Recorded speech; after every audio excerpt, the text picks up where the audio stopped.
मैं न्यूज भारती से राजेंद्र कुमार छंगानी, साथी मोहम्मद जफर के साथ आज हमारे स्टूडियो में बीकानेर के साहित्य से जुड़े हुए कवि, इनकी कविताओं में हास्य व्यंग, रोमांटिक, चुलबुली, हर तरह की कविताएं ये करते रहते हैं। जिसमें इनकी जैसे कविता में इनको नाम बाबू चक्री के नाम से ये फेमस है।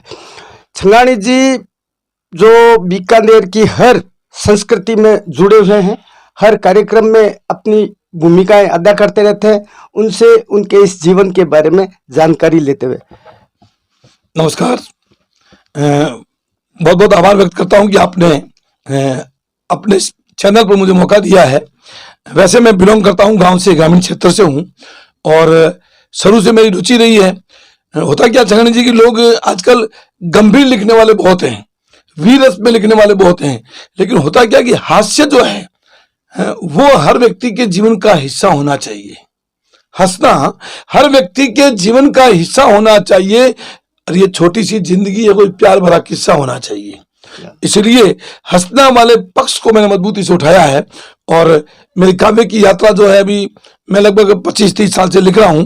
जब ग्रामीण क्षेत्र में था तभी गांव पर आधारित रचनाएं लिखता था, फिर शहरी क्षेत्र में आना और बीकानेर साहित्यिक समाज की उन शख्सियतों में बैठकर मैंने कुछ सीखा। फिर धीरे धीरे मैं हर उत्सव पे लिखता हूँ, चाहे होली हो, चाहे दीपावली हो, या अक्षय तृतीया का हो, बीकानेर स्थापना दिवस हो, या अन्य क्षेत्र हो, विवाह संस्कार आदि, उनमें भी गीते। तो गीत को लिखना, व्यंग्य लिखना, हास्य लिखना मेरी विधा में है। और वर्तमान में हम देख रहे हैं कि होली जो है वो परवान पर है और बीकानेर की जो होली है वो अलग मस्तानों की होली है। और जहां होली का आनंद लेना हो, अगर होली की बात चले तो मथुरा के बाद बीकानेर की जो होली है वो मस्तानों की होली है। मैं एक वानगी देना चाहूंगा कि वो साजन भी कैसा साजन जो ना खेले होली रे, वो साजन भी कैसा साजन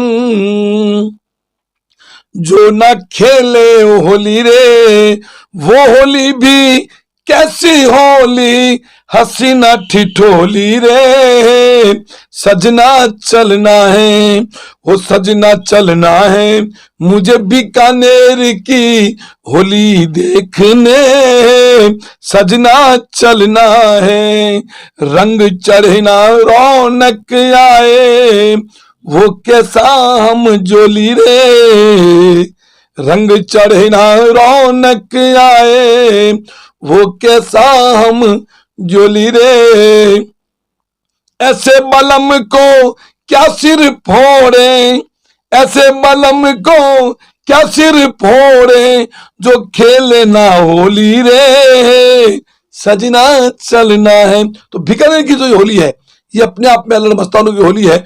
और मैं मां सादे की कृपा से हर होली पर चार पांच नई रचनाएं लिखता हूं। इस बार भी मैंने नई रचना लिखी है। हमारे जितने भी संबंध हैं, जितने भी रिश्ते हैं, उन रिश्तों पर हास्य जुड़ा जा सकता है, व्यंग्य लिखा जा सकता है। मैंने अभी अपना एक प्यारा सा रिश्ता है जीजा और साली का, एक वानगी देखिए।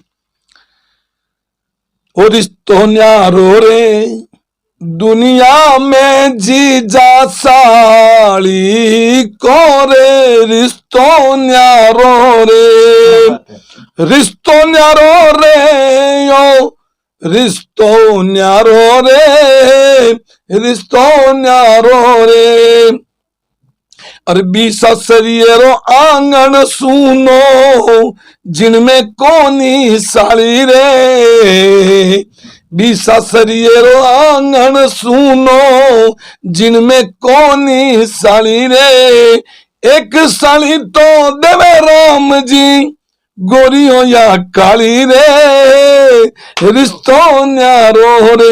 इस प्रकार से ये पूरी धमाल है। वानगी स्वरूप बोल रहा था मैं आपको। और इसके अलावा आप देखिए बीकानेर में एक शब्द है तरी, क्या तरी ले लो रे भारत देश बीकानेर शहर में, तरी ले लो रे, तरी ले लो रे भैड़ा मस्ती ले लो रे, तरी ले लो रे, क्यों ले तरी, किया लीजिए कि भात भात रे टेंशन ने ए फल से माथे राखे रे, भात भात रे टेंशन ने फल से माथे राखे रे, अरे हिम्मत नहीं है कई दुख डेरी, अरे घर में झाके रे, तरी ले लो रे। आपकी जो हास्य व्यंग की जो कविता है, जो हास्य कविता आप कहते हैं, उसमें एक व्यंग भी छिपा है। आने वाले लोकसभा चुनाव आ रहे हैं, उस पर भी आपने कुछ बीकानेर में जो अभी भारत सरकार में मोदी सरकार की जो चल रही है, उसके ऊपर भी आपने कोई रचनाएं लिखी है?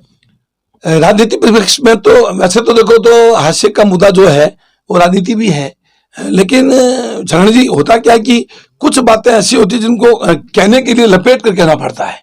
हम बात कहें जरूर लेकिन लपेट कर कहें, है ना। और हास्य व्यंग का व्यक्ति होता है, उसका व्यंग जो है लोगों तक पहुंचे, इस संदर्भ में लिखा भी है। लेकिन